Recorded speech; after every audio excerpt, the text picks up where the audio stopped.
Did Eddie Hearn 10-8 Chris Eubank Jr. at the press conference? Either way, Eubank Jr. absolutely destroyed Conor Benn again at a press conference, won that about 10-7.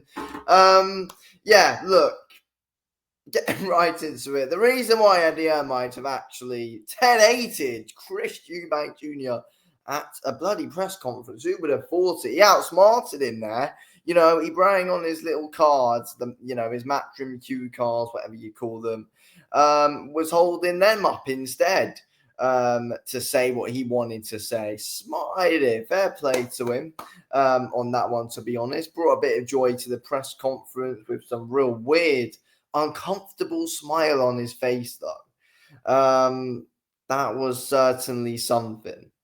But yeah, fair play to Eddie Hearn, outsmarted Eubank Jr. there. So Eubank didn't really end up paying much attention to him in the end.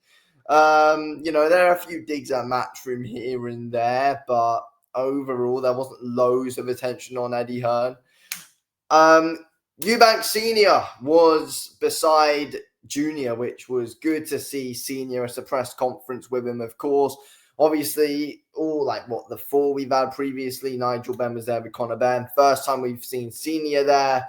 That was, of course, good to see. They did have to address as well that Eubank Senior hadn't actually been paid for the first fight. There was a lot of stuff going around about that.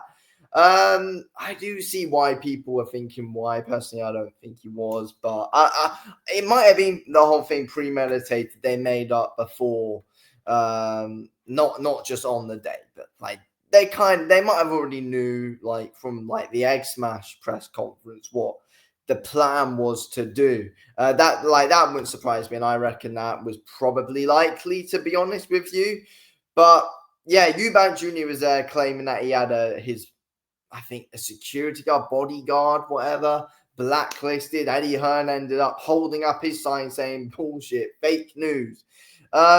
Which again, I think they were definitely the best cue cards, whatever you call them, signs that Eddie Hearn had planned, because there was always going to be something that came up like that. I don't want to talk about what Conor Benn said. He was there saying Eubank Jr. punches like a fairy. I don't get where Ben's coming from. He's there saying, "Oh, I took Eubank Jr.'s soul in the first fight," even though he lost the fight.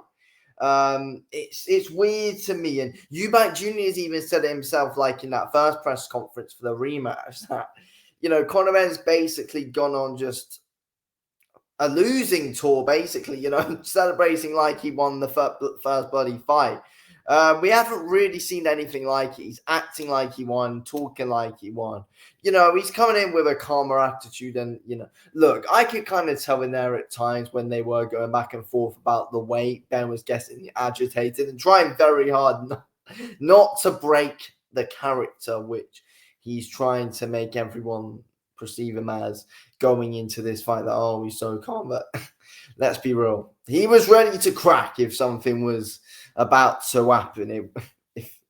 If that argument went on for 30 more seconds, we would have got something out of Conor Benn there. But no, he actually did keep his calm. Eubank Jr. was even telling him to stop talking because he was embarrassing himself when he was going on about, after this fight, world champion. That's what it is. Sorry, I keep looking at my notes and all. But yeah, so Ben even did say himself he wants to go back to 147 for a world title. And it's then Eubank saying, he hasn't been a welterweight for 4 years. I mean, a lot going on with a lot of it is because of the drug stuff, the drug cheating stuff. But yeah, Eubank Jr. was actually refusing to look at Conor Benn the whole time. Conor Benn found it pretty funny, First time we've seen Conor Benn laugh in a very long time at the fact that Chris Eubank Jr. wasn't actually wanting to look at him during that whole press conference. So, Conor Benn trying to get a few laughs, and Eubank Jr. was even saying as well, I think it was when he arrived for the Grand Arrival, he was doing a lot of jokes at the first press conference, so at the first face-off, but there won't be any laughing on Saturday night, though, apparently. Yeah, overall, it wasn't really that fiery. It was good to see Senior there, of course. He didn't say loads apart from at the start. He said his thing, then he was asked another thing. He was like, I've said what I've had to say. Nigel Benn was saying his thing about Senior being there. They're all happy that Senior was there, of course. And then, yeah, we saw a good face off at the end between Eubank and Connor Benn. But Nigel Benn and Senior doing their own face off and some good pictures at the end.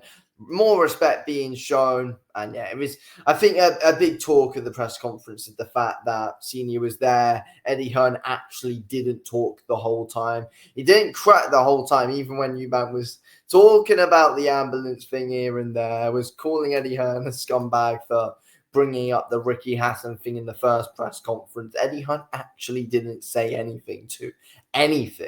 So, wow.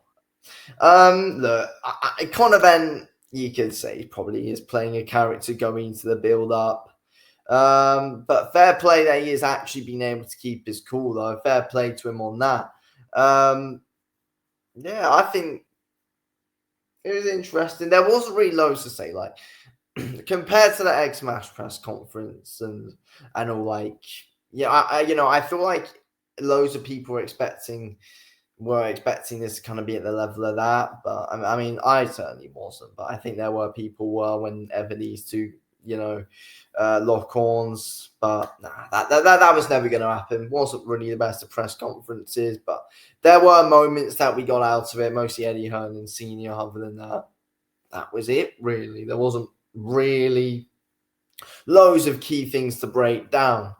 But yeah, look, I have a feeling Benn's going to win the fight.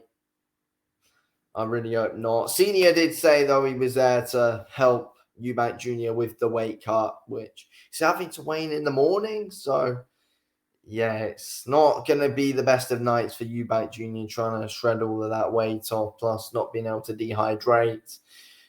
We're going to have to see what happens from here then. But Saturday night should be interesting. I'm picking Benn to win, but I hope Junior can pull off, though, again. But let's see.